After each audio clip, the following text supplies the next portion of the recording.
on camera. All right, we are live and in the shop.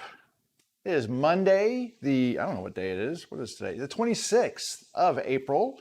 And I am just kind of tidying up the stuff here, checking audio.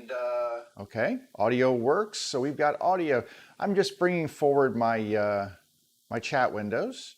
And that helps me to keep track. If anybody has any comments that you want to make during the podcast, during the live cast, the live stream, I can monitor those. I don't stay glued to this, so if I'm working on something, if I'm sanding or whatever, and you make a comment, it may take me a minute or two to get back to you if you have a question or something along those lines. But that being said, I will check it periodically. So please, if you feel the need to ask a question, not if you feel the need, if you want to, ask a question. I'm happy to get questions.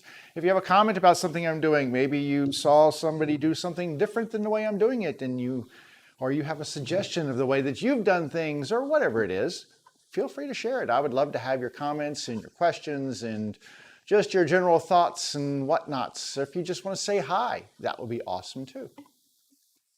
All right, let's see, just a little housekeeping business. I am streaming on twitch.tv/JR's Woodshop, facebook.com/JR's Woodshop, and youtube.com/Jeff Ravel. And you should hopefully be able to find me on one of those places if you would rather look somewhere else than where you're looking right now.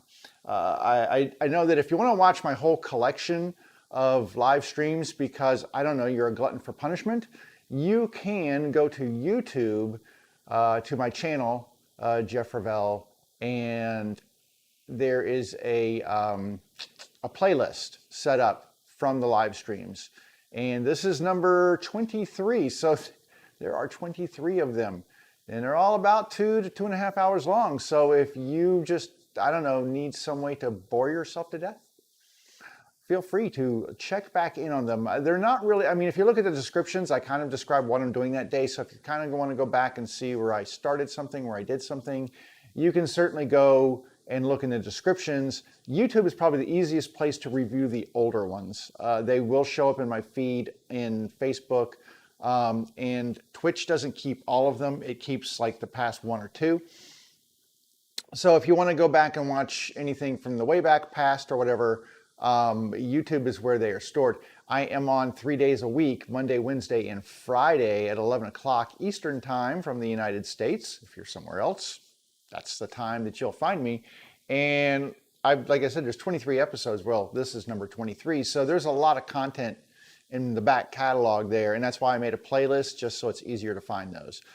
They probably won't get a lot of views or a lot of love at that point in time, you know, but like I said, if you just like the dulcet sounds of my magical voice or looking at this pretty face, not really, that's where you'll find them. So, all right, it is Monday, and that means we're coming out of a weekend.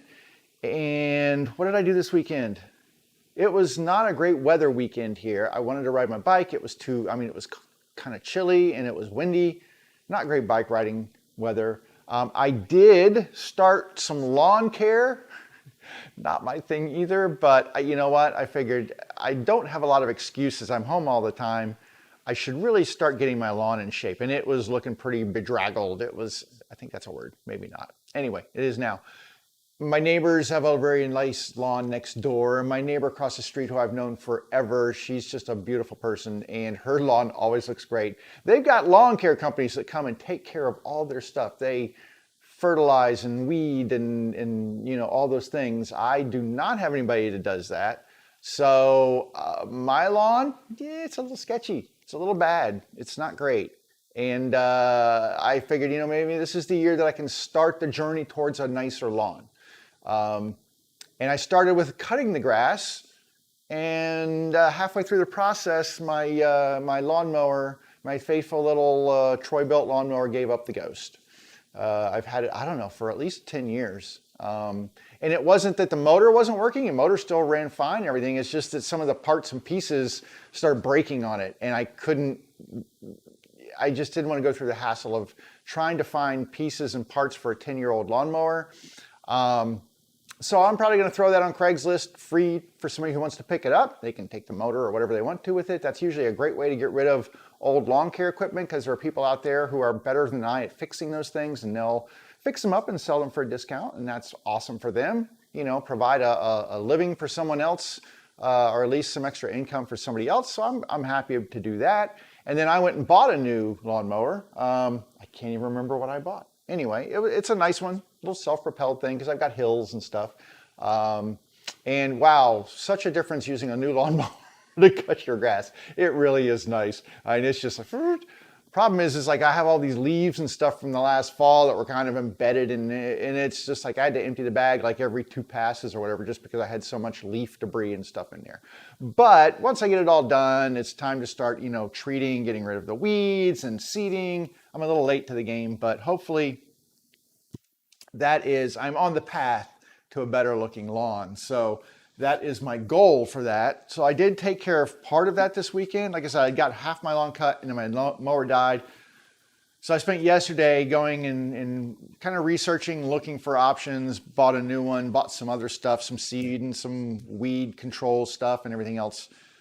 Finished cutting the other half of the front lawn. Still have the back to do.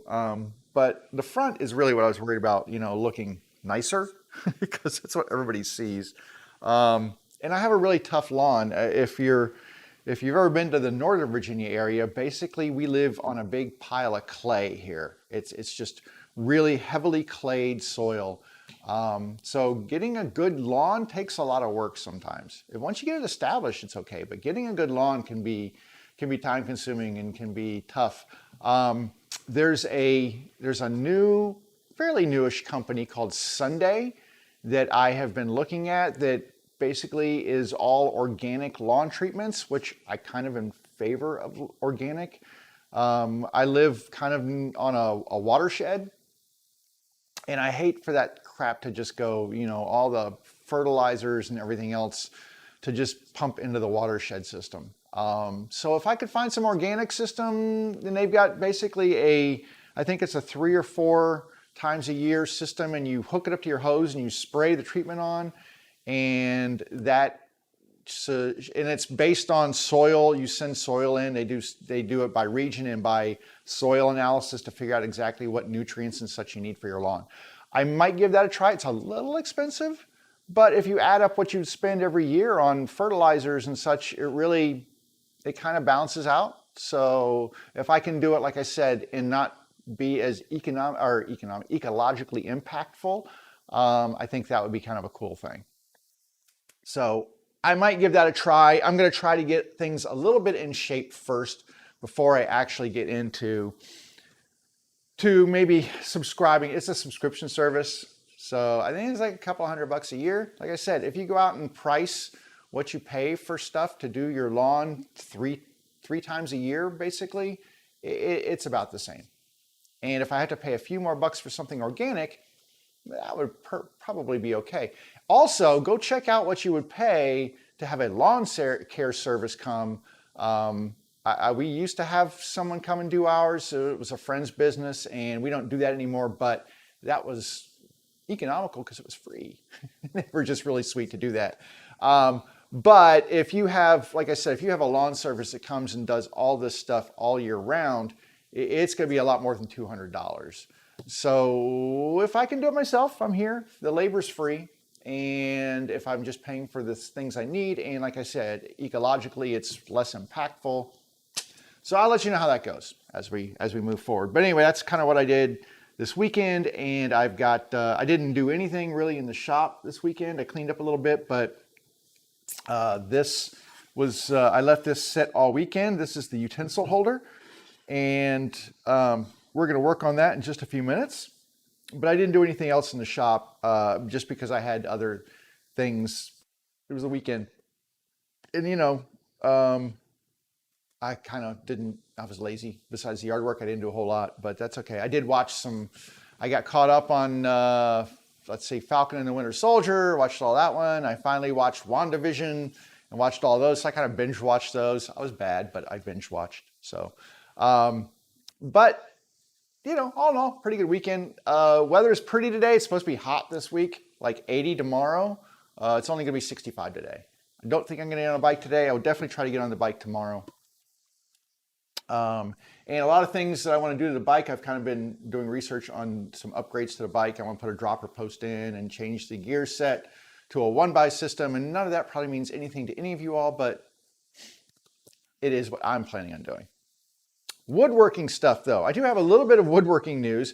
Last week I talked about I had ordered an item from Woodcraft, which is the Veritas honing, deluxe honing guide system. And I said that it was on back order forever and I wasn't sure why. And I went ahead and said, you know what, let me reach out to Veritas. So I actually sent an email to customer service at Veritas. I'm like, okay, well, Woodcraft just keeps sending me these back order things. Let me find out from the actual manufacturer what the deal is. And I got an email from Veritas, and what they said was, because I told them, I said, you know, I keep getting these back orders and getting pushed back from Woodcraft, and what's the deal? In fact, let me show you, let's see here. I think I've got this pulled up here. So if I skip over to, I got to jump over to this one here. There we go. So I'm going to be looking at this, and this is the last email that I got right here from them. And it basically says that this thing is back ordered. The previous email I got was kind of the same deal. Let me see if this is the previous one, if I can find it. So I think this was the previous, no, that's not the previous one. So the previous one I got said it was going to be like March 18th or whatever. I was like, cool. Then I got this one a couple of days ago. Let me go back here. So I got this one a couple of days ago, and they're like, right down here, you can see it now says like June. And I was like, oh my God, that's like 2 months away. What is the deal? So I decided to go straight to Veritas and ask them. Veritas sent me a message back and said, hey, we've sent out orders to them. So I'm not sure why yours is back ordered, because they have received products. So perhaps you should check with Woodcraft and see what the deal is with that. And I was like, okay, maybe I need to do that. So this morning I sent a message to Woodcraft and said, hey, Veritas says you all have received stock. Why haven't I not received mine? Now, perhaps there are more people waiting for that particular item than they receive. I can't imagine that would be the case unless they just get like 2 and there's 5 people waiting, in which case it keeps putting me back.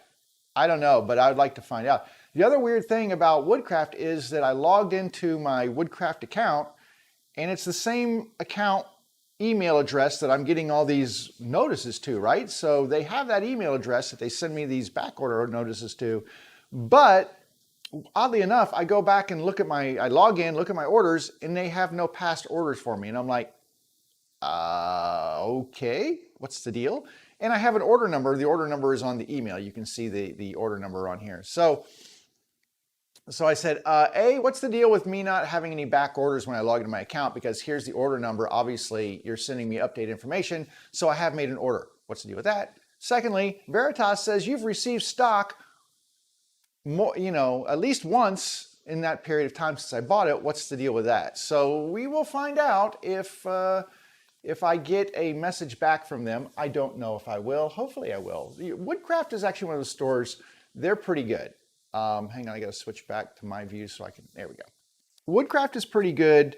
Veritas was really great. I like a couple of days and they responded. So I was very happy about that. Anyway, the saga of the honing jig just moves forward. I really, really want that because I have all these tools that I'm waiting to sharpen. I got new whetstones that I want to use. And I'm like super excited to do that, which is a weird thing to be excited about sharpening, but I am.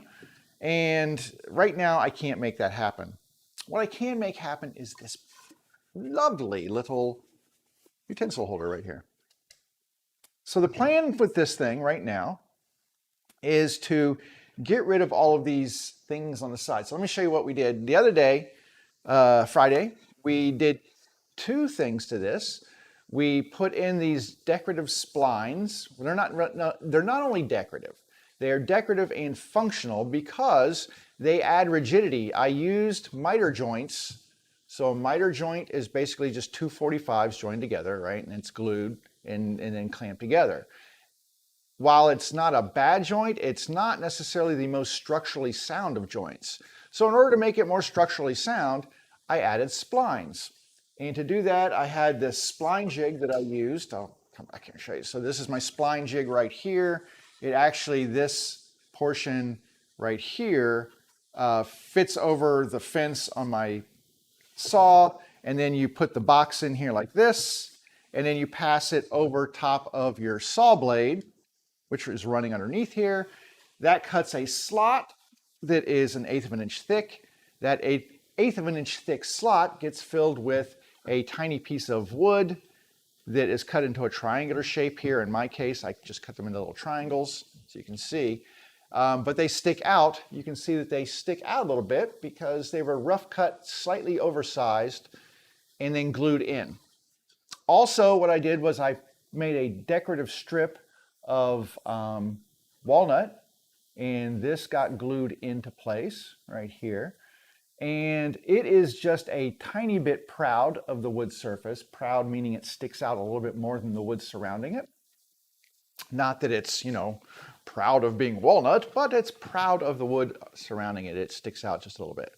So the goal today is to get all of this down to the actual wood surface here, which means I have to cut off these little trim bits, and I have to sand. I'm going to sand this down. I'm not going to try to plane it or anything. This is a very thin strip of wood that I used for this, which I have a piece of it right here. So this is the strip of wood that it's very thin. It is less than 1/8 of an inch.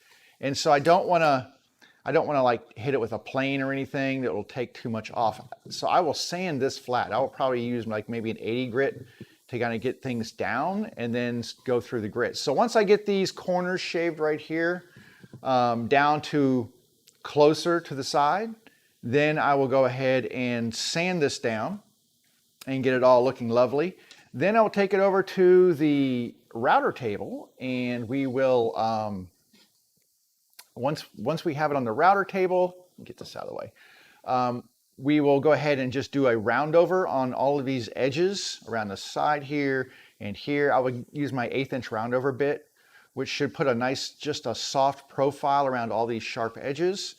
And then maybe I'll just hand sand this inside one. Once I get that done and I get that little profile around the edges, then I can go ahead and do a final sand, which would be just like a 220 probably sanding on here. And then we're going to apply a little finish. And I think for the finish on this, we are going to use a Danish oil, probably a cherry Danish oil, because I just love the way that looks.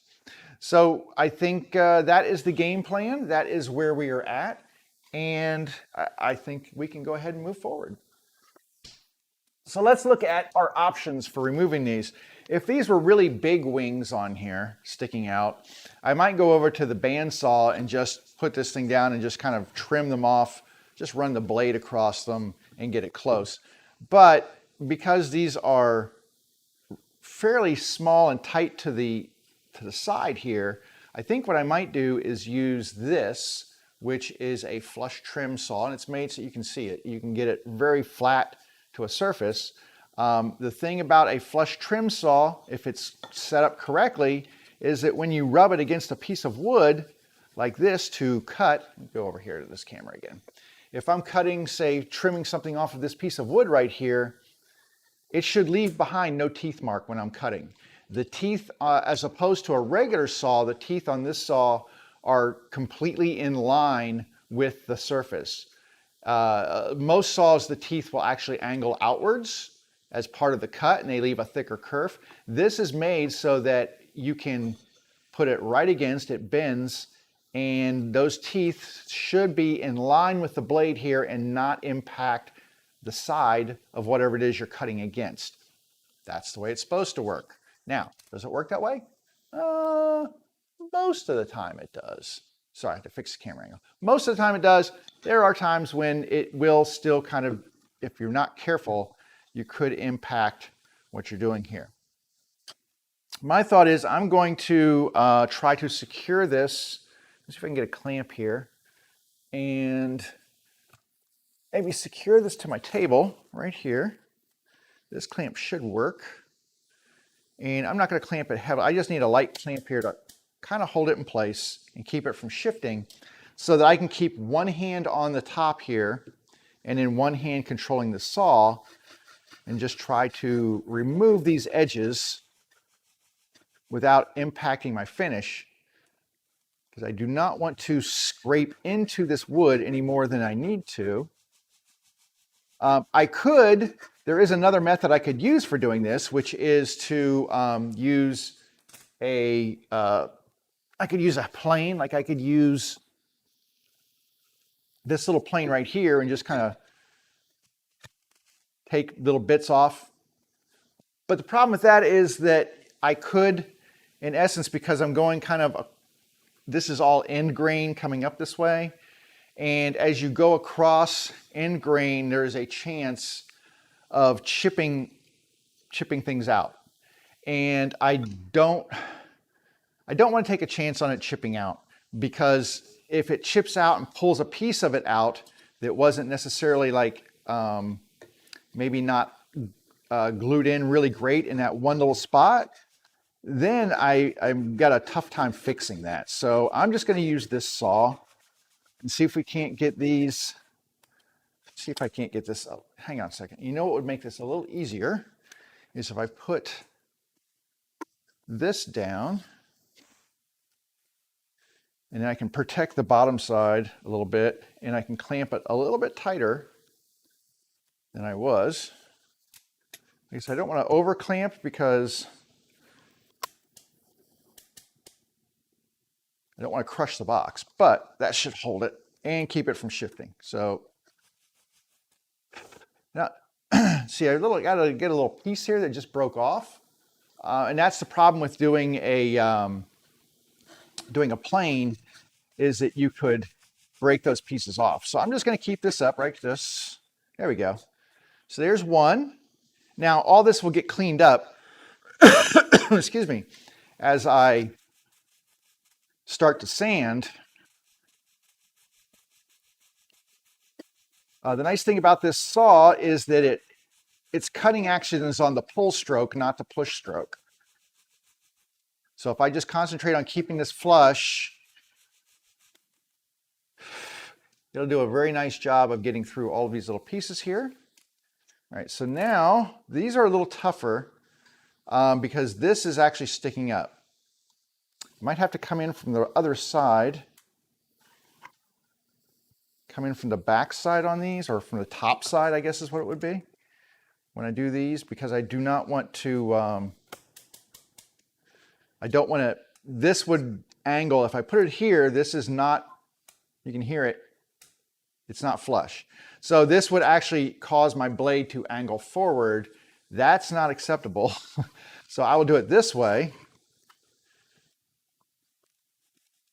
And try to get these. That one went pretty quick. We'll get this one.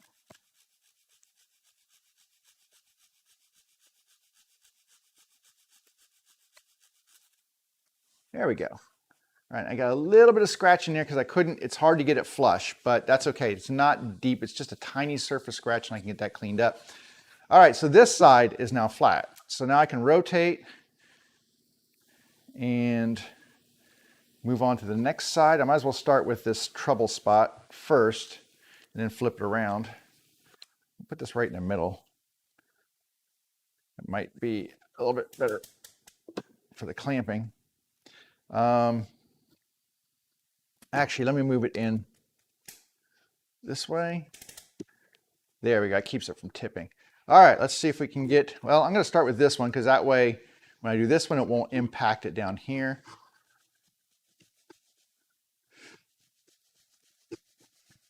And as you can see, I'm just keeping pressure with my thumb right here. And that keeps that blade nice and flat against this surface and hopefully keeps those teeth from impacting the finish. There we go. one. And now we can get this one right here.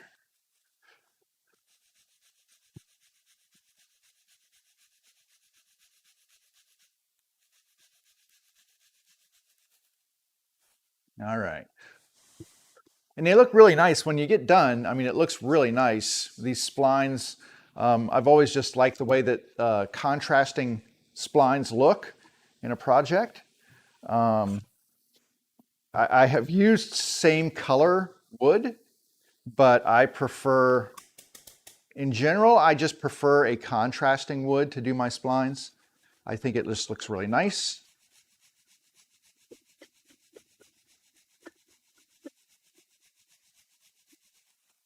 There's one. And let's see, there's two. These are good. They go pretty fast.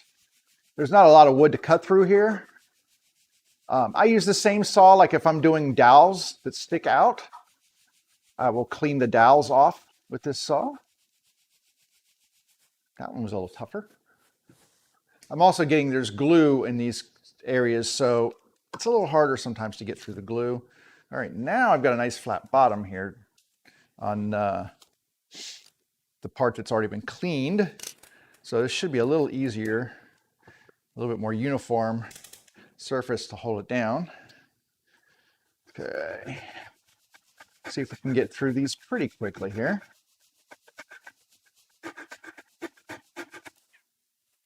And like I said, the biggest thing is I do not want these to chip out. There's a little extra glue, which will sand right off. I don't want these to chip out. I want them to fill in right to the edge of that cut that was made for the slot there.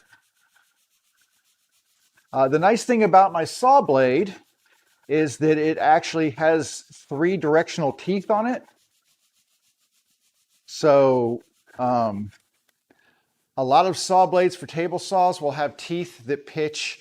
One will pitch out this way and one will pitch out this way to make your cut. And the problem is in the very groove, the very middle of the kerf, you'll actually have a V shape where these 2 blades meet. Mine actually has 3 blades, so it actually has a flat tooth and then the 2 curved teeth. So that flat tooth does a pretty good job of squaring up the cut of the kerf.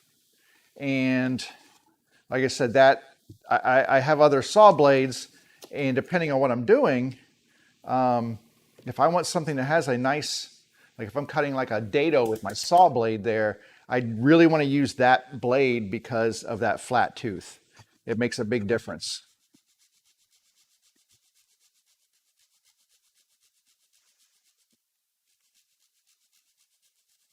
Because then when I cut these pieces of wood and stick them in there, they fill that gap perfectly, and you don't have that little V that now needs to be filled in. And that's the big thing, is that little V groove from other saw blades. It's there and it's hard to fill in. You usually have to make up a mixture of sawdust and stuff and try to get it to fill in. It doesn't look very pretty. So a flat tooth. This is also good for making like box joints and such. Or not box joints, but box joint. Finger joints is another name for it. All right, 1, 2, I think this is the last side. So that is awesome. We've gone through these pretty quick. You can see it doesn't take long to clean these off. So while I could do it with other methods, this is fine. It doesn't take very long. You just take your time with it. Now there are some small teeth mark on here where I may have lifted the saw into it or something. I'm trying to stay flat, but they're very slight and they should sand out without too much issue. There's that one.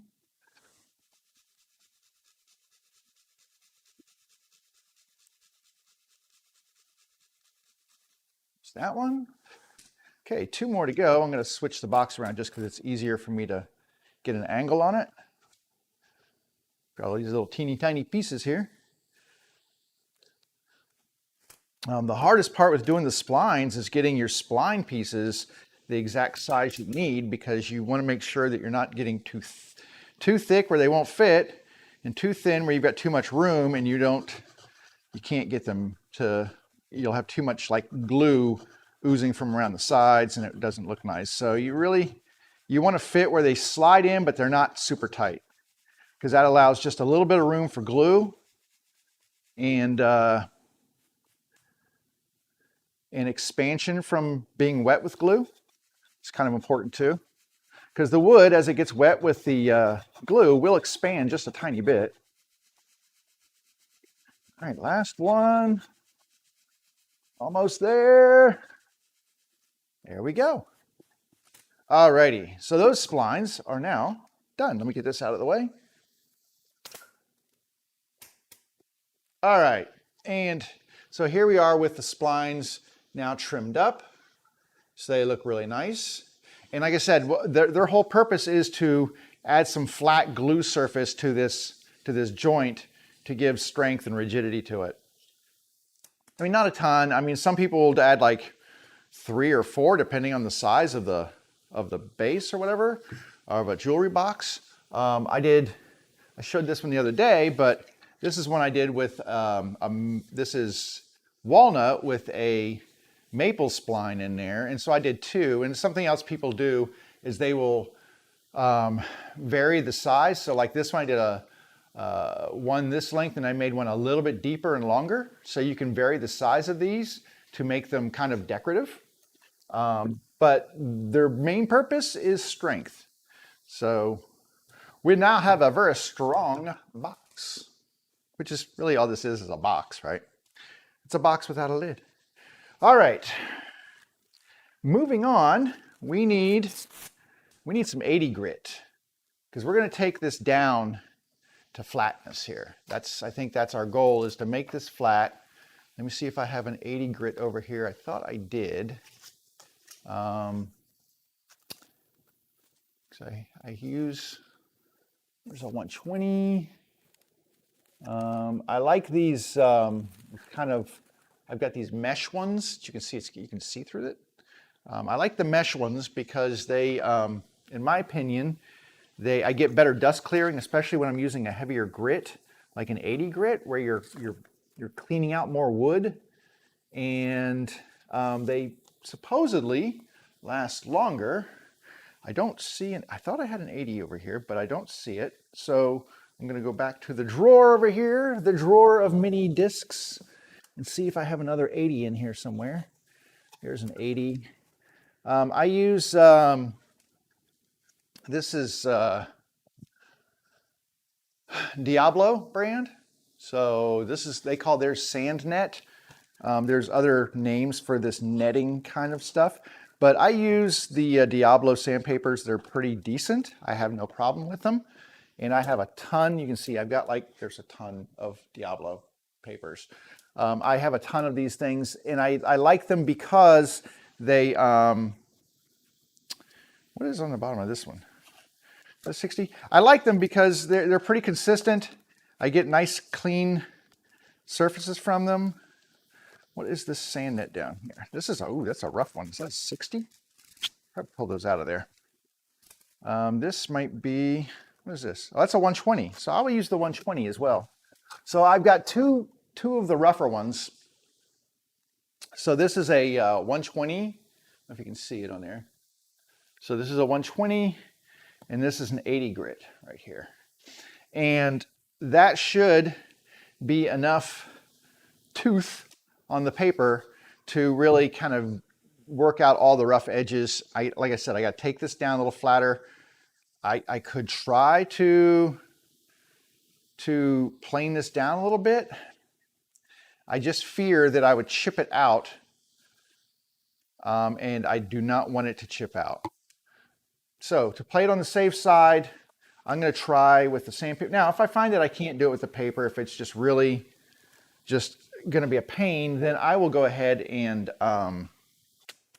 try to plane it out.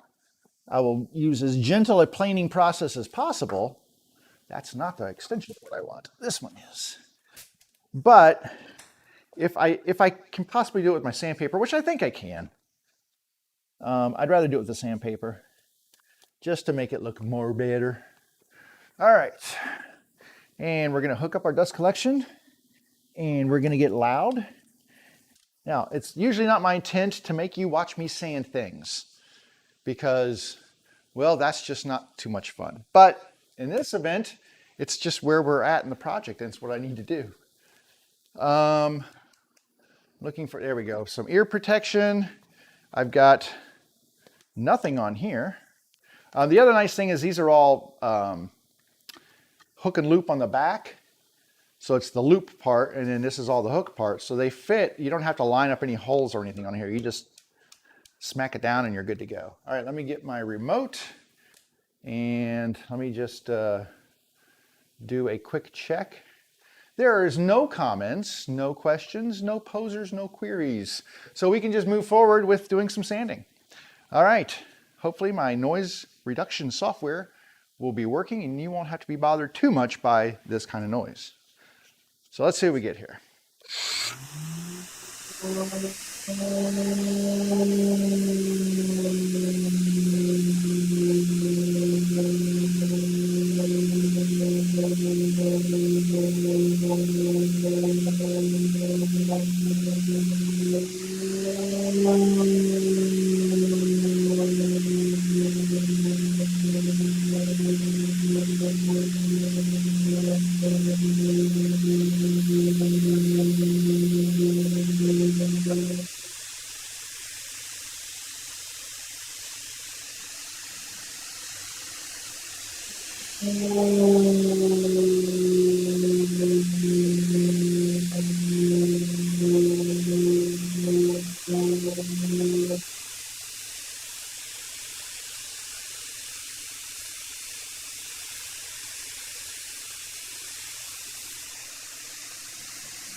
There.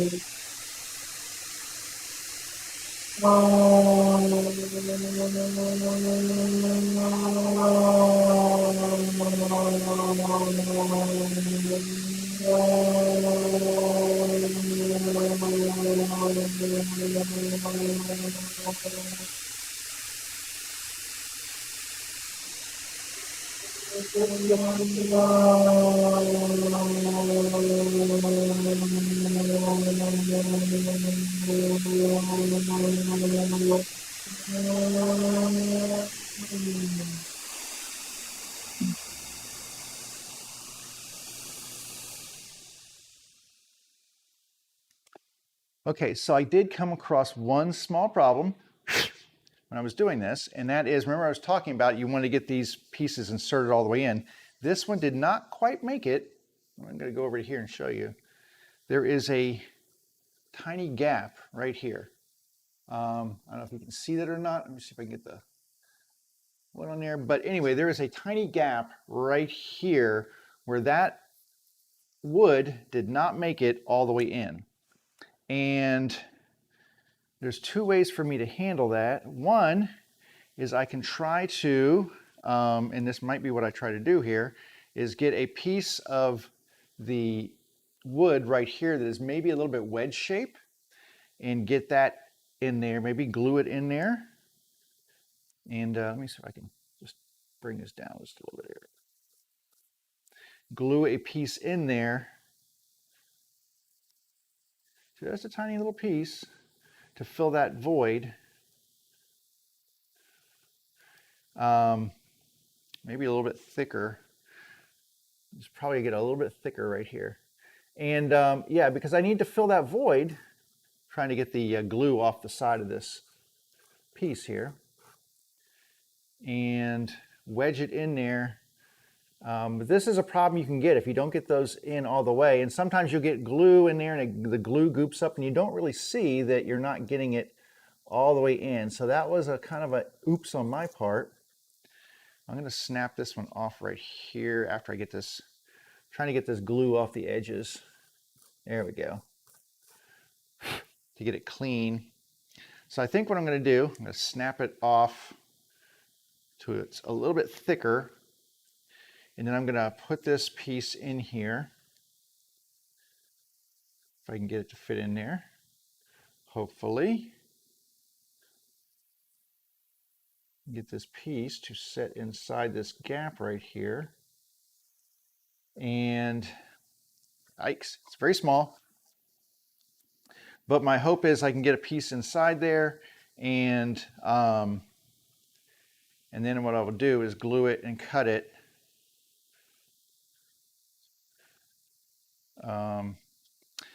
May have just screwed myself up there. Let me see if this piece will fit in there. Okay, this piece fits in there pretty well. Okay, so I'm going to get some glue, a little super glue, and it won't take long for this to set. That's the nice thing, is that I will put glue in there. I will use some activator, and I actually have, I've got some, I'll use the thin stuff. I have some black, some Starbond black stuff, but I think that might be a little dark for what I need. I use that for filling knot holes and such, but this piece seemed to fit in there really well. So while this is setting up, I'll probably just go up and sand the rest of this, but I'm going to get this filled with some super glue right into that slot, get my piece driven into that location like this, and it just broke off. Damn it. It broke. Let me get another piece, see if it'll shove underneath there.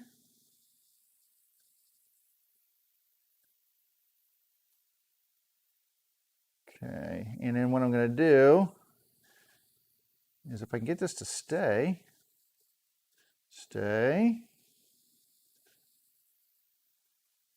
All right. We're going to spray it with the activator. The activator basically creates an instant bond. You know, crazy glue. You know, they always used to have the thing where the guy would, you know, put 2 drops on a hard hat and then he'd like pull himself up to a beam and be able to hang, and it was like instant. It's like cyanoacrylate glue is not that instant. But what it does do is give you some setup time, and then if you spray the activator on there, it does become almost instant. So I'm just going to let that set up. I mean, it's already set. I sprayed it, but there's glue inside, so hopefully that activator got to the inside of the joint. I'm going to spray a little bit more underneath it there and let that set up. I'm going to finish sanding this. I'm going to come back and see how good that looks now once I get that piece there. But that is the danger that you run into when you're doing these. If you don't get them seated all the way, you'll get a gap, and then you have to fill that gap, which is what I had to do. So let's go ahead and finish sanding this part, and then we'll come back and address this in just a second. That stuff dries pretty quick.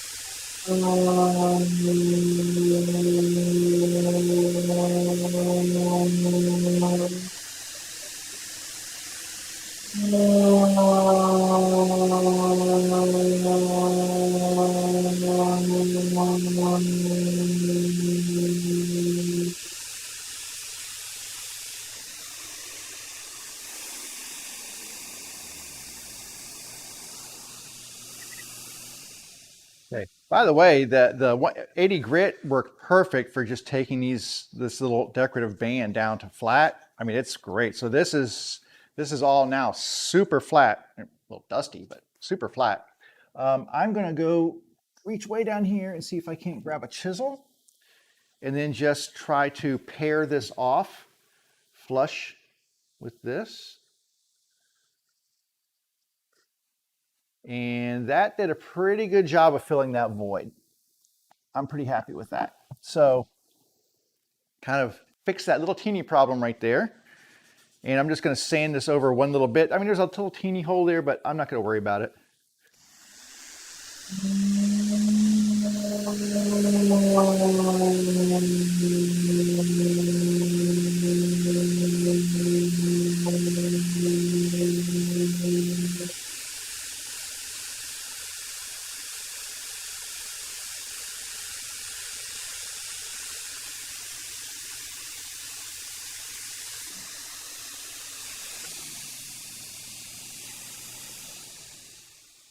All right, now we've done the 80, so now we can move up to a 120, and that will start to, I mean, this is really coarse feeling. So we're gonna move up to a slightly less coarse paper and make this a little bit smoother and progress from there.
Unfortunately, I got a little tear on the top of that paper, so I'm going to grab, I think I have another 120 sitting up here, and I'm going to see if I can't just get this a little bit smoother up on the top, because I didn't really spend any time up there, and I want this to be smooth up top here, more so than it is, so I'm going to have to hit this with a little bit of paper here.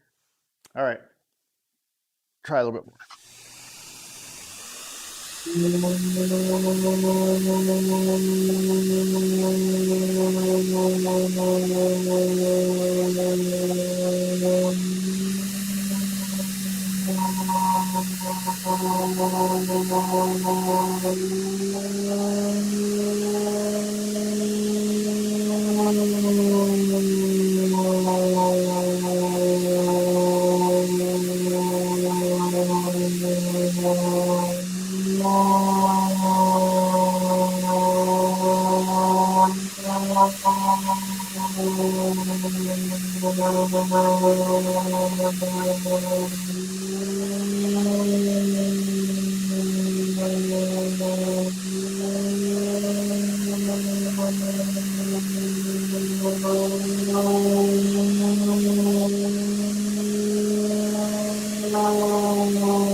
All right, that did a good job of cleaning up this top here.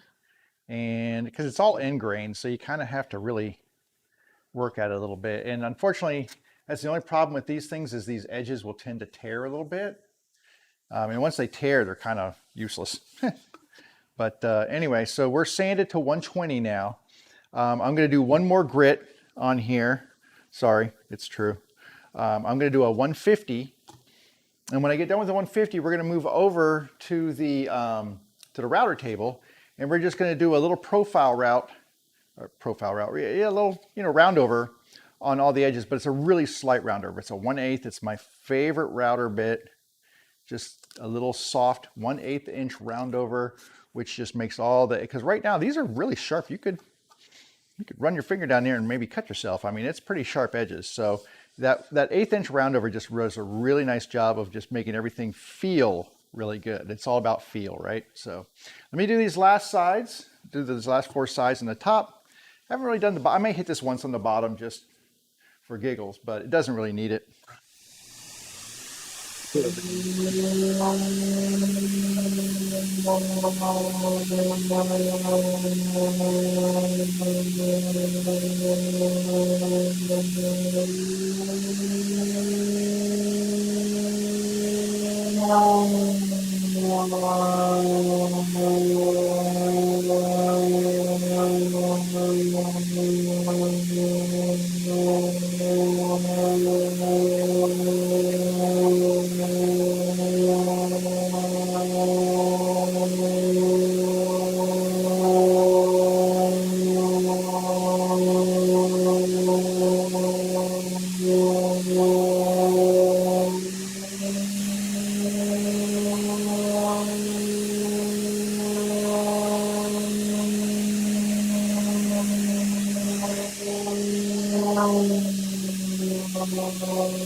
All right, I think that should be enough for right now.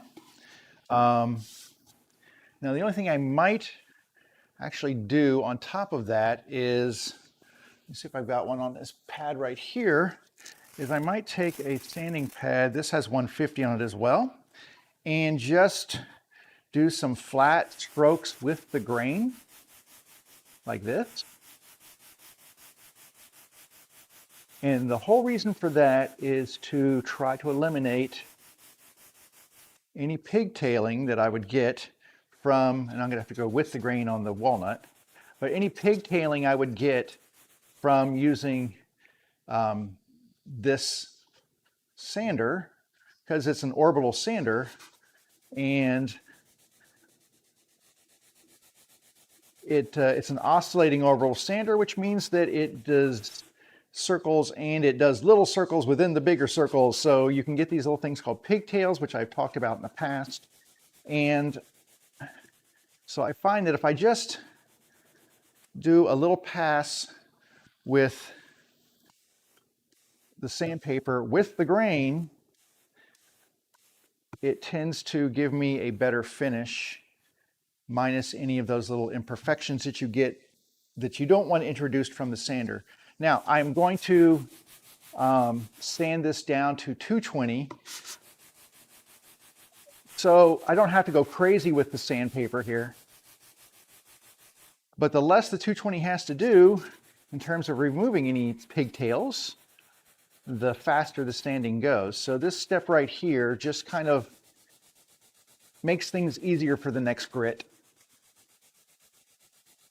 Now the problem with the pigtails is, once you get down to the finer grits, it gets harder to see them. But if you put a dark finish on your wood, you can see all that stuff I'm pulling off here. And you know, hang on a second, because what I really should be doing right now is running my my fan, which I'm not, which I should be. This is my fan that is the dust collection fan. So I'm just going to plug this in and turn it on, and then we can just try to clean a little bit of this dust out of the air. It's not as bad when I'm using my sander, but when I start hand sanding, I'm just putting a lot more. You can see I'm just wiping dust into the air here. So let's finish these up and make sure that we're not introducing any extra dust into the air that can't be cleaned out by using my sander. Like I said, I'm going with the grain on the little decorative piece here of walnut, and then back across this part of the grain, because this is the direction of the grain for the cherry. So a little trickier, but not too bad.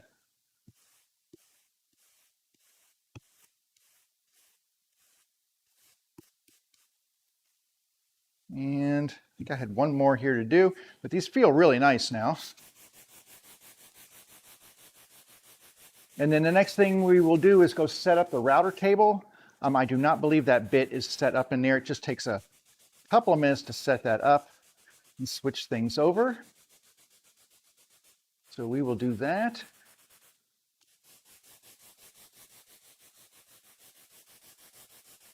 I do love the way that walnut smells when it's cut or sanded. It's just a weird thing, but I do. Now I'm going to just actually get my vacuum here real quick.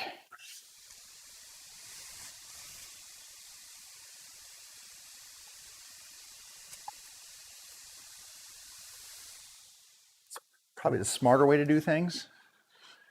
I think I got this pretty well cleaned out. All right, that looks nice.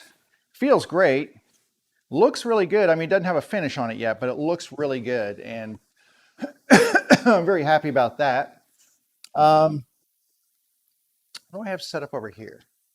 It's kind of not in the right direction. It'll be in the right direction in a minute. I will change that camera angle momentarily. Let me move a couple things around here,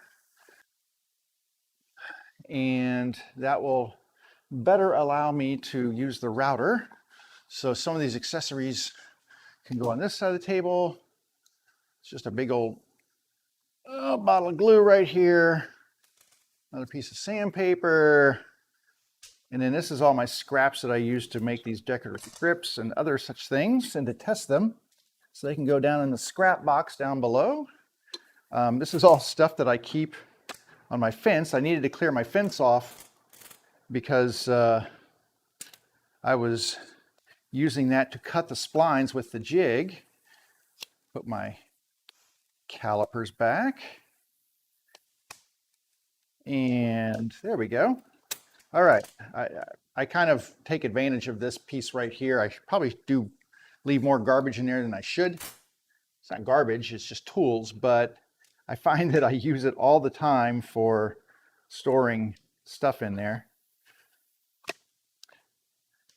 All right, and then some tape I'm going to put over here. I'm going to put this glue back so that it does not get knocked over or messed up or anything along those lines. And all right, now, you know what, let me change this camera just real quick for you. Just real quick so you can get a better idea of where we're looking, because we're going to be working down here, and we're going to zoom in to right there. And I'll move that laptop out of the way in just a second. But that's where we're going to be working. And let me, I'll set this over here and move the laptop over a little bit. There we go. Okay. So what I need to do now is take off this cover, which I have all these different size spacers on here. So you can see they all have different size holes depending on the bit that I'm using. This one is just one that I use to keep this cleaned up, keep the area clean and use it as a work surface. Now I do have a bit in there right now, but it's not the bit I need. So we will remove this one. Sometimes I have to go down until it clicks and then come back up. So I have a 45-degree chamfer bit on here, which I could do a chamfer on these, but I'm going to do the roundover instead. So I just go all the way up, and then what that does is it actually locks this in place. Like I said, I could use a chamfer bit, but I'm going to use my roundover, which is this 1/8" roundover bit, which, like I said, is my preference. Let me give it my wrench, and so it's really weird. It like unlocks once, and then you have to kind of come in and it locks down again. Do one more loosening, and then it's good. So this is a 1/4" collet on here right now. I have a 1/2" collet, depending on the bit that I use. Most of these smaller bits will use a 1/4" collet. They have a 1/4" shaft on there. That's what the collet squeezes around that shaft and holds it in place. I don't like to have it bottomed out. I like to have it up from the bottom just a little bit, just because it allows me space with all of the the attachments to the tabletop and everything else, and to come up through the bottom plate here. Now this, I can use a, not quite this small, the next one up. There we go. So this one right here, which I think is the 1 inch. So let me go ahead and, yeah, I got that tight. Yep, you don't have to over tighten them. I see people like really crank down on them, but honestly, a decent collet, you don't need to crank down until you bust it. You don't want to strip anything. All right, let me get that lock in place. And now I can actually adjust the tabletop height. And I just need a little piece of wood here that is going to, this is not plugged in. So I'm going to run this high. It's going to be a little high because I want this to impact the bottom part of the circle, the semicircle there. It's a little semicircle. I want that to impact that, and then I lower it down until that actually just slides, the wood slides just past that blade, just like that. And that means that I'm going to get just a perfect little round over. So put the lowering spindle doohickey in there. I will use this as a test. So I will make I usually make a test cut just to make sure that I don't need to make any adjustments to the height. I will just have a little bit of vacuum air running in here. I don't need a lot, but it's just nice to have this sitting up here just to kind of catch some chips. It's going to throw chips, it just does. But anyway, let's go ahead and plug it in. And then we can turn it on and make a test cut. I definitely need my ears for this because it is loud. I do not need this. All right, like I said, I'm just going to make a test cut on this piece of wood right here to start with. And yeah, let's do that.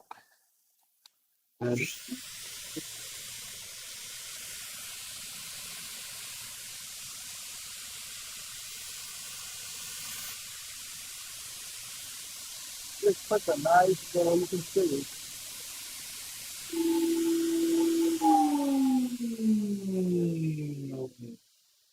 So hopefully you can see right here that, well, here's the edge where I stopped. So it just puts this really nice, gentle, I'm gonna see if I can come in a little closer here so you can see it.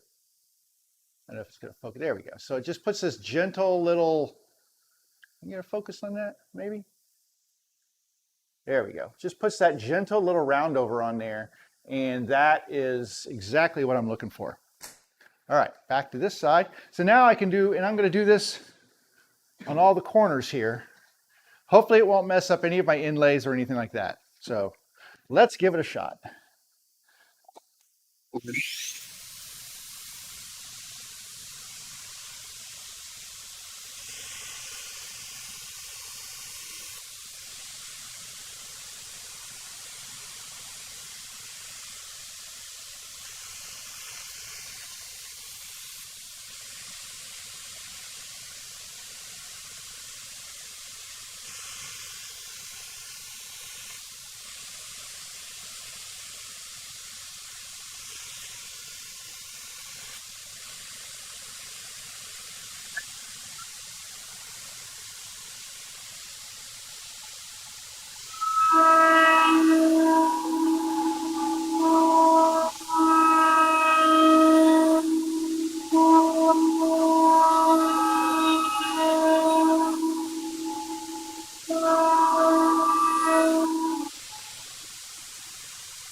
Didn't quite reach these spots. That's okay.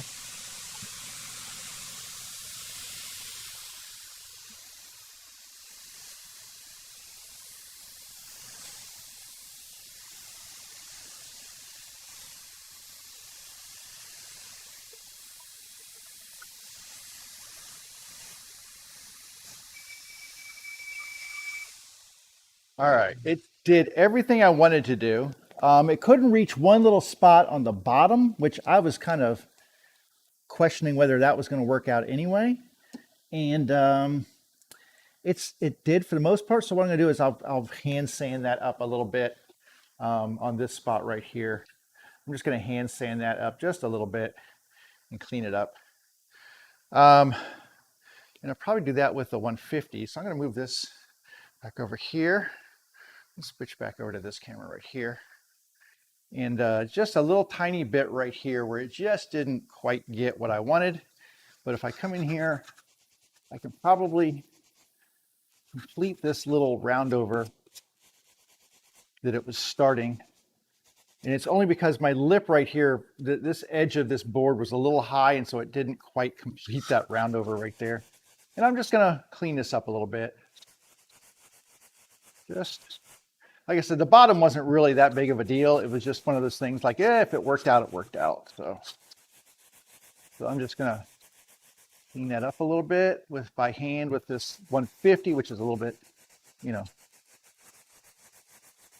But the sides here feel amazing. They feel great. So I'm really happy with the way that turned out. I will just kind of give them a little bit of this. This one needed a little bit in the middle here. Just trying to get everything even and looking nice. And then I'm going to switch to I guess I'm going to switch to the 220 paper. And give everything just a finish sand. And then we can put some finish on it, like some finish. So that'll be kind of fun. And these all feel good. I'm just gonna give them a little bit of this, kind of clean up those edges. Sometimes, because this is partially end grain, it doesn't necessarily like to be run through a router all the way, but that's okay.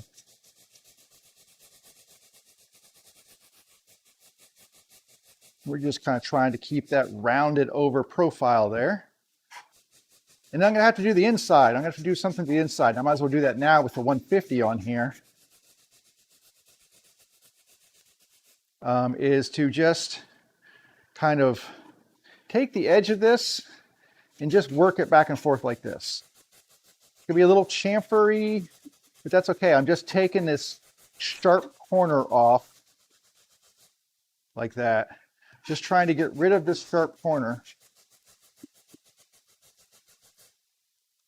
Just to make it a little smoother, a little nicer. Doesn't have to be huge, but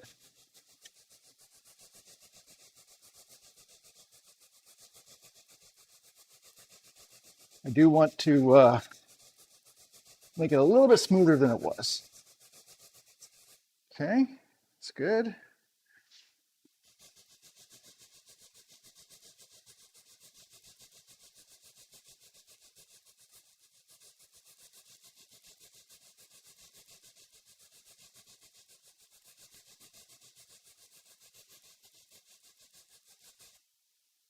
we go. Like I said, it's not gonna be perfect, but it's hand sanded, but it's just enough to take that crispness off the edge there.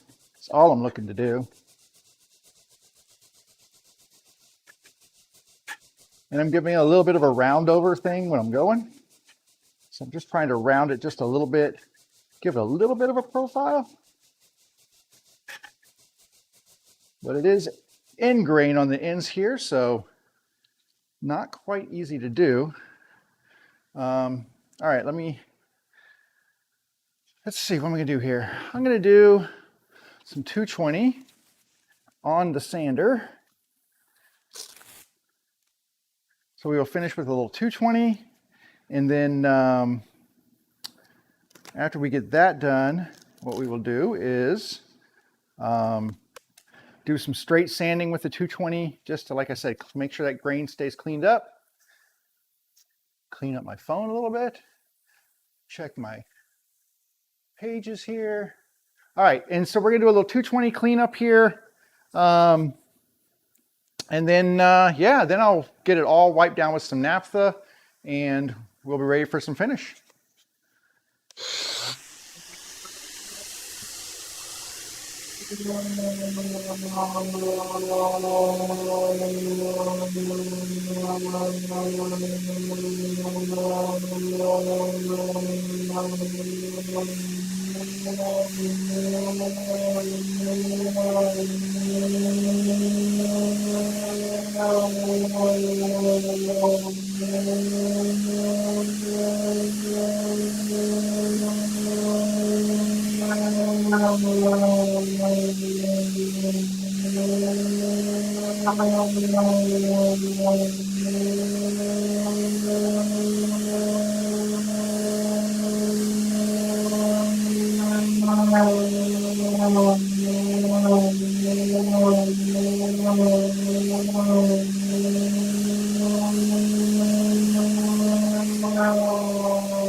All right, that's pretty good. I think what I'm going to do now is I'm going to just give it, like I said, just a little finishing sand with the, I'm just blocking this in here real quick so I can clean this brush off. I'm going to give this a little finishing sand with some 220 on here, and doesn't need much, just a little bit.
All right, so yeah, I just put the brush attachment on the vacuum, and it just helped me get some of the surface dust off of here. And now what I'm going to do is I'm going to go over and grab a couple of paper towels and my naphtha, which is actually just one paper towel will do, and I'll cut it in half. I use the naphtha as a way to clean the wood, get all the dust and debris off of it before I actually put any finish on. And I find that two things. One is that the naphtha does not raise the grain on the wood. So this is what I'm using right here. Just VM and P naphtha, which you can get at Home Depot and Lowe's and probably a lot of other hardware stores and such. But it's kind of, basically it's like lighter fluid. And if you open it up and smell it, it smells like the old Zippo lighter fluid, which is what it smells like. But it does a great job of cleaning off. You can see I just get some dirt and stuff off of here, but look at the, I mean, just look at that. If you ever want to see kind of, that's also the way I gauge how something's going to look when it gets finish on it, is the naphtha just emulates putting like an oil finish on something. And wow, just that wood grain just looks awesome. And that's how it's going to look when I get some, when I get a little bit of finish on here. I'll be using a Danish oil finish. So the Danish oils will soak into here really nicely. And Danish oil is basically an oil and varnish mix. So it does have some protective features to it. It will, the varnish will actually dry in the wood fibers and give you some protection within the wood fibers themselves, which is nice. I might, when all this is said and done, because it is going to be a kitchen item, and while you won't be using anything wet, you know, you're not hopefully going to be getting this wet, you might by accident put a semi-wet utensil back in here. Now, I didn't really do a lot of finishing to the inside of this, so it's not silky smooth, but the salad oil, or the salad bowl finish that I can put over top of this will provide some waterproofness, water resistance, just in case there is something put back in here that is not completely dry when you're storing your utensils in it. So let me just trying to get all the dust cleaned out of the inside of this before I go and finish inside there. That's gonna be a joy to finish. Anyway, you can see I got a lot of dust and stuff off of this. I usually will hang this over the edge of my trash can to let it dry before I throw it away.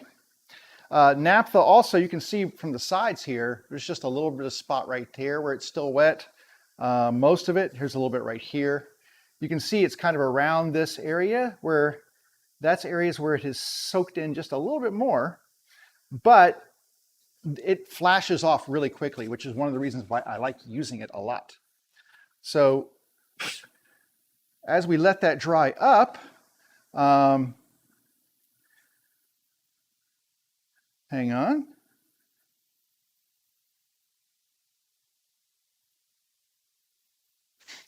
Just have to respond to a message from the boss.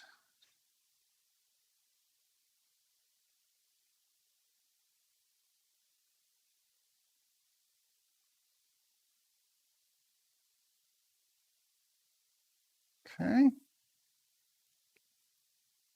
And we're going to move back over to the table where I have my router table set up, because that's where I do all of my staining and such, which you could probably notice because it's dirty.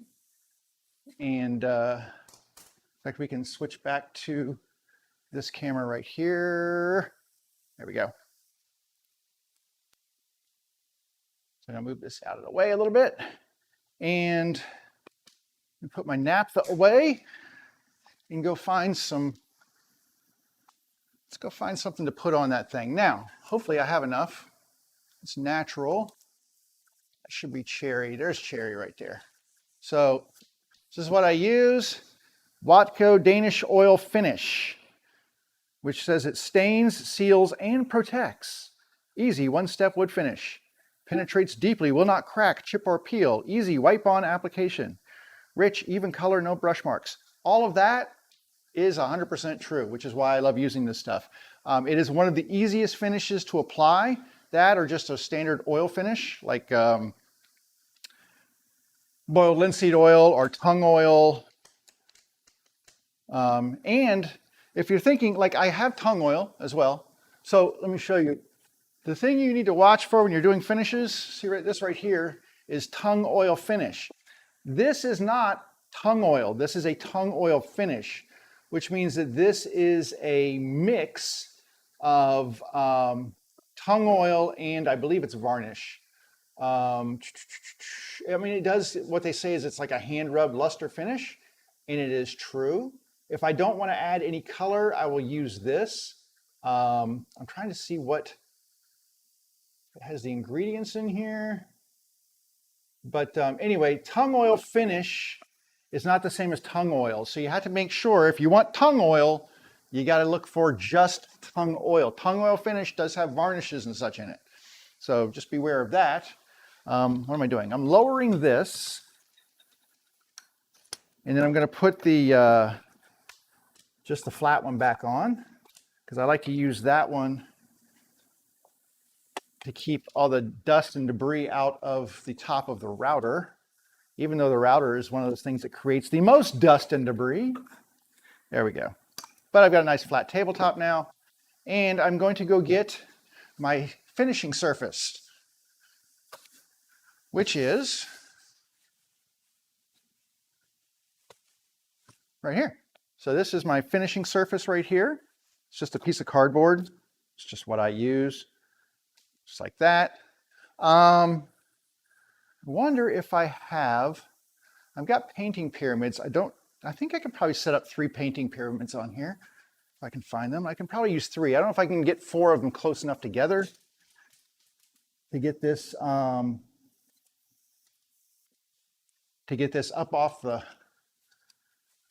surface and let it dry completely. Let me look and see. I can definitely do it with 3. 3 would work. If I use like the little skinny ends here, like this, can I get 4 of them in there like this? Let's see. There we go. So I got those going for me. Let me widen up the camera just a little bit for you. It's a little tight. It was good for doing the, let's see here. There we go. Okay, a little wider. What time is it? 12:30. So we're a little ahead of schedule today. I don't know ahead of schedule, but we're making good progress. Everything is a process. Now, I think what I'm going to do is start with the inside just to make my life easier. And that way I don't have to mess with the inside. I don't have to mess with the outside once I get it done. So I'm going to start with the inside. Now, I have some little cups that I use to do finishing that I find really useful. They're just these little kind of plastic, kind of like the little Dixie cups, or just drinking cups, like the ones you'd have in your bathroom or whatever. I got just a ton of these things, and I use them to just pour my finish right in there and then work from the larger cup. Now, I might use a brush for part of this. I don't normally use a brush. I usually just use a rag, but because I'm working down inside this box, this stuff looks a little bit muddy. Looks like rusty water, especially the cherry one. The other thing I want to do, I don't worry about too much, but I'm going to go ahead and glove up for this. I have 2 gloves, I do. So I'm going to glove up for this just to keep my hands from getting all covered in varnish and whatnot. So I'm going to put on a couple of gloves, and that will hopefully keep things a little nicer. So the way this stuff works is you coat your wood project, and you don't have to worry about brush marks or anything else, because this is a soak-in wood treatment. So all you do is you coat it with your varnish, and this is why I'm wearing a glove, because I have to reach way in here. But you coat it with varnish and then you let it sit for about 15 minutes and you wipe the excess off. So whatever has soaked in will stay, and then you just wipe the excess off. But this is why I'm using the brush on the inside, because that way I can get, it's got this little chisel tip to it. It just has a little chisel tip, and it allows me just to get in those corners a little bit better. And then I will do the entirety. But it is nice actually having the brush there, because then it allows me to, like I said, get that chisel tip right in the corner and get finish applied all the way in there. Because I do want this to be finished on the inside pretty well, just to kind of seal it up. Like I said, we're not dealing with a ton of moisture, but you know, there could be. And so I want to make sure that at least it gets sealed up here. And I'm just going to repeat doing this on all four sides till they get covered up. So yeah, you can see in there, but it's going pretty well. You could use a natural finish on this as well. They make multiple colors. The ones that I usually use are the natural, which is more of a clear finish. There's also the cherry. There's a couple of shades of walnut. I don't know if there's anything else, but so you can use a natural or the walnut or the cherry. I like the cherry on the cherry wood.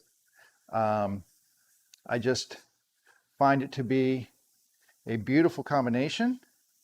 Now, as I put this on the top, I mean, I'm instantly watching it just suck into the pores of the top of this thing, because it's all end grain, and end grain is just like little straws, and it just sucks in whatever finish you're going to do, which is fine. I'll just, you know, kind of keep coating some on there until it won't soak anymore up in there, but that's okay. Now's the fun part. I can do one of two things. I can do the bottom or save it for last. See if that's going to work. That will work. So let me go ahead and do the bottom, I guess. So we'll do the bottom, and I'm just brushing it on and liberally coating the wood.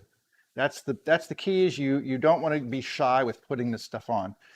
Just go ahead and get it soaked in, and don't worry about runs or drips or anything else, because it's unlike stain, it doesn't leave runs and drips marks, because you're going to just dry off or wipe off whatever doesn't get used.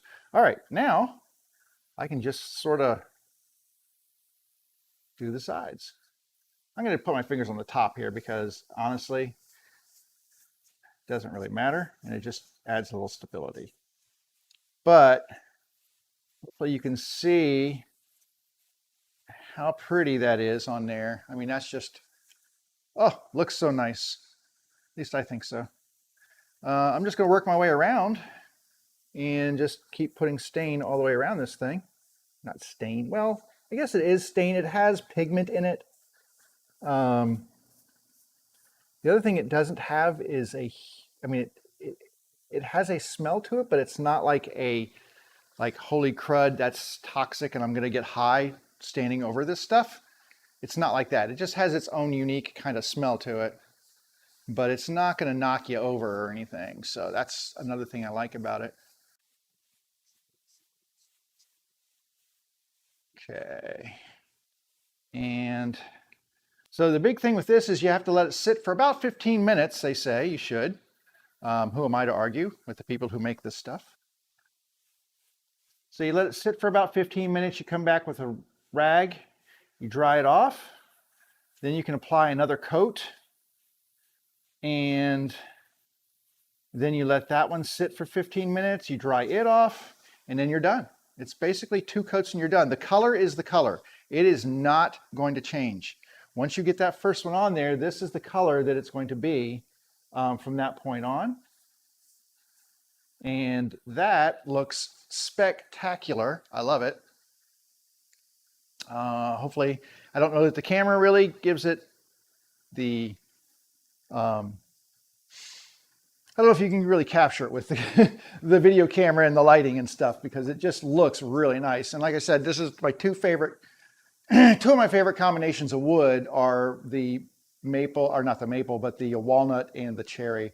I just think they just look really nice together. And when this stuff is dry, it's really glossy and shiny looking. And I don't know if you can kind of see that in, I don't know if you can see in the light here, if I can get it to kind of be a little glossy and shiny there. And you can see, there you go, you can see the shine and stuff on there. But that dries and this stuff becomes like just like a hand rub finish. It looks really great when it's done. All right, so while that is kicking up, what time am I at here? Let me just do it, 2:43. Okay, 1 o'clock, I need to actually wipe that down. And in the meantime, I actually have another project that came in to the shop over the weekend, and I would like to go grab that real quick and show you what I've got, and then talk about some possibilities of what I'm going to do with that. Let me take this glove off. So I want to talk about possibilities for what I want to do with that project, and then by the time we're done, we should be ready to do our second coat. So tell you what, give me just a minute or two here to grab this, and I'll be ready.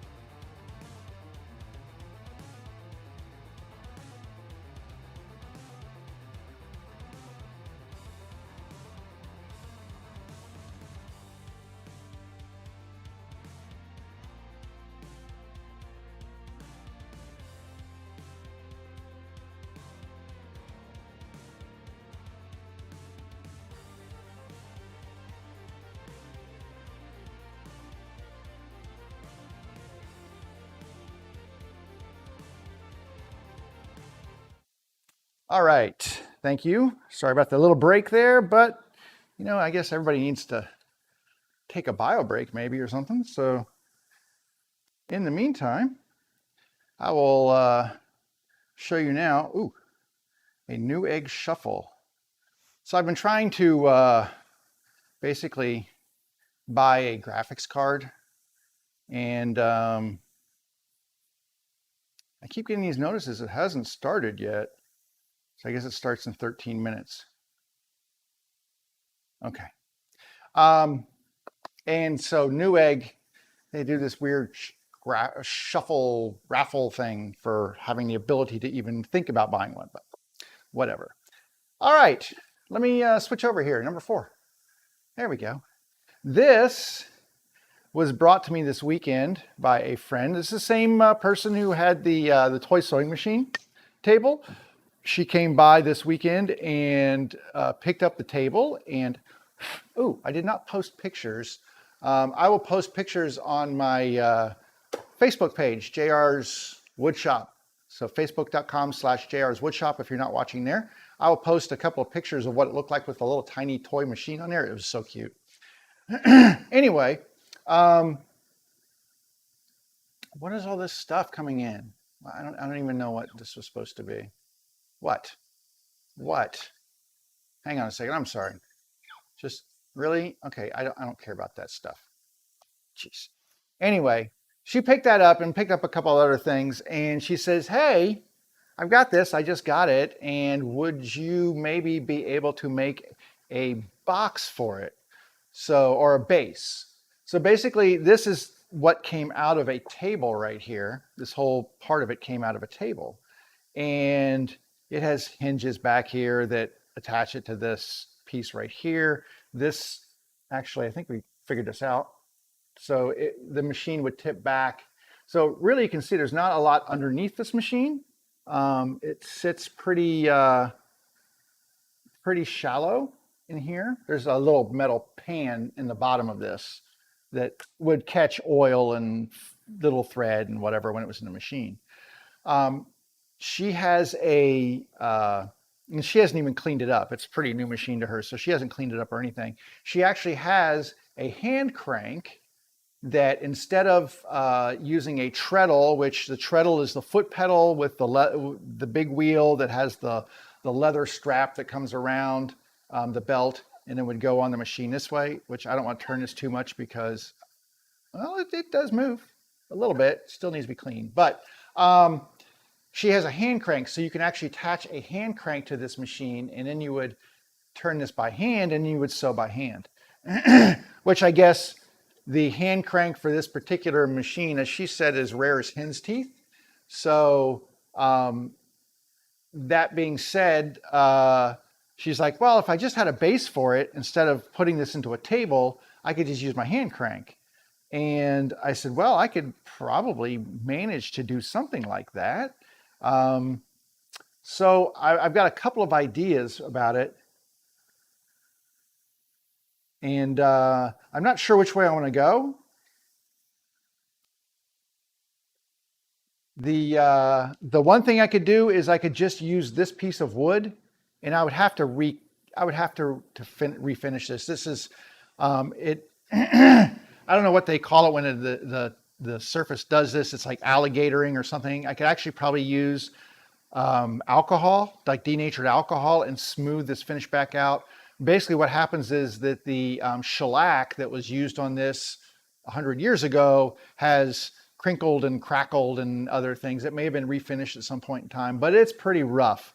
And if I used denatured alcohol, I could probably get it to smooth back down and just lay flat again. So the alcohol dissolves the shellac.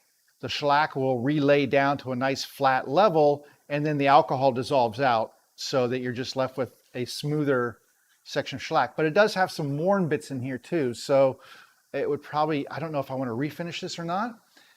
The other option, excuse me. The other option is to recreate this as a top for a base.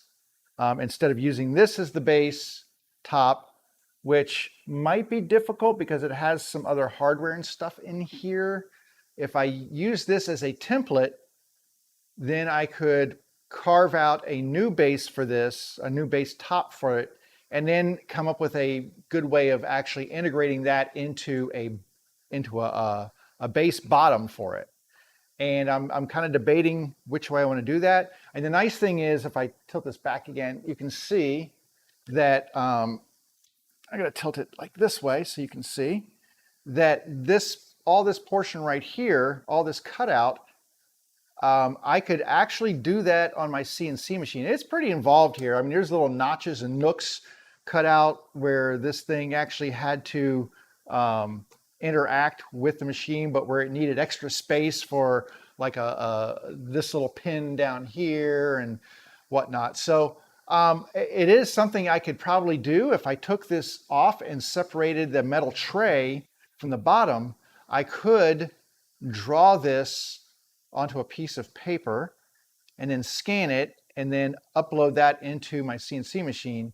Or I could sketch this out, just trace the inside of this thing, sketch it, scan that in, and then use those as my CNC measurements because I can then scale them. And that might be something to do as well, instead of using this piece of wood right here. I'm torn between the two because honestly, there's one is no easier than the other. And I think that it's just going to be just as easy or just as difficult to do either one. So coming up with something that this is going to fit into or in some way to attach to a base could be just as difficult as just creating a base and carving this out of the top.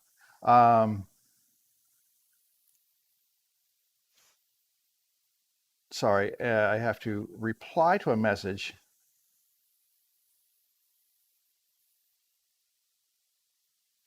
And so that's kind of where I'm at is, like I said, I just got this thing and I haven't decided which way I want to go yet. If I want to go the CNC route, I mean, it's definitely, I would need to make a panel that this would set into, and which I would probably use about the same dimensions, maybe leave a little up front here. But then how would I have that panel attached to a base, right? How would this fit to a base? Would I just have it screw in? Would it set in with maybe some dowels and maybe just a little lock mechanism or something? Or I don't know. I have ideas, but they're just kind of like, I don't know. Um, so hang on, boss once again wants to tell me something.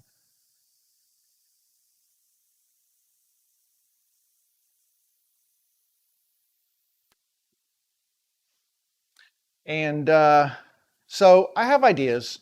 I haven't fleshed any of them out yet. Like I said, I just got this weekend. If I did recreate this, then it's like, okay, do I want to include the hinges? Because there are hinges on the back here, which is how I tipped the machine over. So you can see it's actually attached with these hinges to this piece. Do I want to include this metal plate, this metal pan in the bottom? Do I need that? Um, if it's just going to be sitting, oh my God, this thing is so heavy too. I don't think it's going to be doing a lot of moving it around. Um, but if it was sitting in there, I don't know. This is a fairly, I don't say rare machine, but it's not a common machine. It's a white sewing machine, and it's what they would refer to as a vibrating shuttle. So a lot of them have shuttles that go around in the bottom or whatever. This one actually has a shuttle that goes back and forth this way, which is what they call the vibrating motion. And now you have eclipsed my knowledge of the sewing machine. That's it. But it is what they would call a vibrating shuttle, and it actually has a stitch length adjuster right here that you can turn this and adjust the stitch length. That's pretty much all I know. Um, spring is, whoo, that spring is nasty, but it might clean up. So anyway, it's not mine to clean. It's just mine to see about making a suitable base for it. So that's kind of where I'm at on that. And I don't know if anybody has any ideas. You know, I'm not opposed to any new ideas, but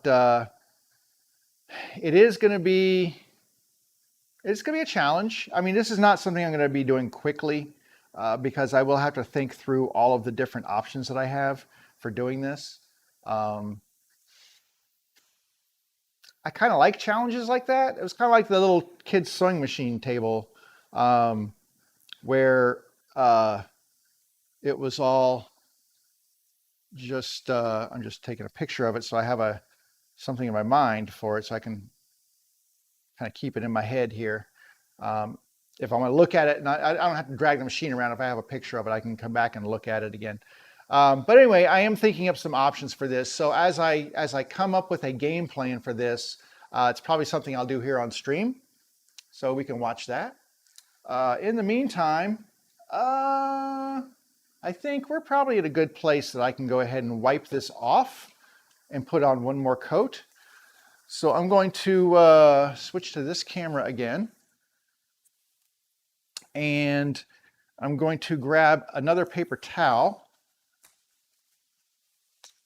just to wipe with. And honestly, this is like the easiest part. I'm just going to use one paper towel to hold it with and one to wipe. I'm just going to start with the outside, and I'm just wiping off any of the existing finish. And then I'll move to the bottom and the inside. And then we'll just do this whole process one more time. So I am getting a little bit off the surface here. Not a lot, but a little bit off the surface. It's funny because where the walnut is, there's more of the finish sitting on top of where the walnut is, just because walnut, it's a little bit denser wood, doesn't want to soak it up as well. But even the bottom, I mean, this thing looks really, I mean, look at the wood grain though. That's why I like it. When you use it on cherry, is that grain just really pops on there. So this just looks really pretty. And let me the top here. And I'm trying not to get this all gooked up here. Let me just wipe up the insides. And then, like I said, we will apply one more coat on here. And then I will wait the 15 minutes. I won't make you wait the 15 minutes, but I'll wait another 15 minutes and then I will wipe it down and then it will just set. And then usually, the thing with this stuff is if you want to leave it just like it is, usually within a day or two, well, within hours it's touchable, right? But usually I let this stuff set for about a week just to let all of the oils cure in it. And then once the oils and stuff have cured, then you could apply a top coat if you want to. So if I want to do something like, this is, grab this up here. So this is General Finish's salad bowl finish right here. And it's a non-toxic when cured finish. And let's see what they say. Finish for salad bowls and utensils, butcher blocks, or any wood surface that is to come in contact with foods. It is also ideal for children's furniture and wooden toys. Salad bowl finish will maintain its non-toxicity when applied over any of the General Finish's stains. It's the perfect finish for wood turning projects. It dries dust-free, has a low odor, and just wipes on with a rag.